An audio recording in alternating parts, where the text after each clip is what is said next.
आस्तिक से ईश्वर के बारे में तर्क वितर्क करिए तो वह फौरन कहेगा ईश्वर तो तर्क से परे है। ईश्वर खुदा या गॉड के संदर्भ में सदियों से धार्मिक, दार्शनिक और वैज्ञानिक भिन्न भिन्न मत रखते हुए आ रहे हैं। आस्तिक जन कहते हैं चूंकि इस सृष्टि को बनाने वाला कोई ना कोई तो होना ही चाहिए, इसीलिए ईश्वर है। इस पर नास्तिक लोग प्रश्न उठा देते हैं, फिर ईश्वर को बनाने वाला भी तो कोई अवश्य होना चाहिए।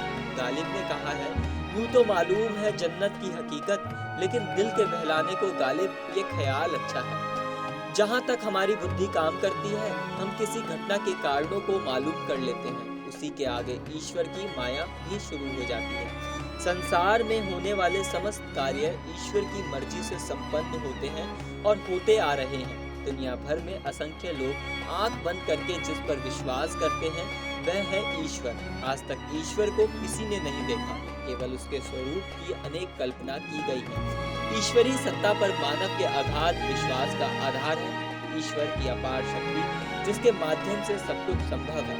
और इस पर तुलसीदास जी ने लिखा है, तात राम नहीं नर भूपाला, भुवनेश्वर कालहु करताला, ब्रह्मा अनामय अज भगवंता, व्यापक अजित अनादि अनंता। इसका मतलब है, हे तात, राम मनुष्य के ही राजा नहीं, वे समस्त लोकों के स्वामी और काल के भी काल हैं। वे संपूर्ण ऐश्वर्य, यश, श्री, धर्म, वैराग्य एवं ज्ञान के भंडार हैं। वे निरामय, अजन्मे, व्यापक, अजय, अनादि और अनंत ब्रह्मा हैं।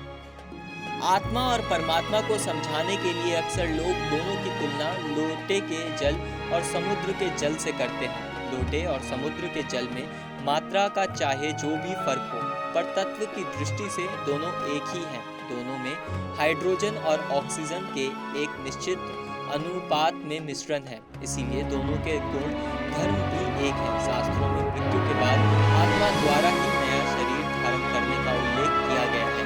आत्मा नया शरीर धारण करती है तो इसका मतलब कि आत्मा का अस्तित्व है, और जब आत्मा का अस्तित्व है तो परमात्मा भी निश्चित है।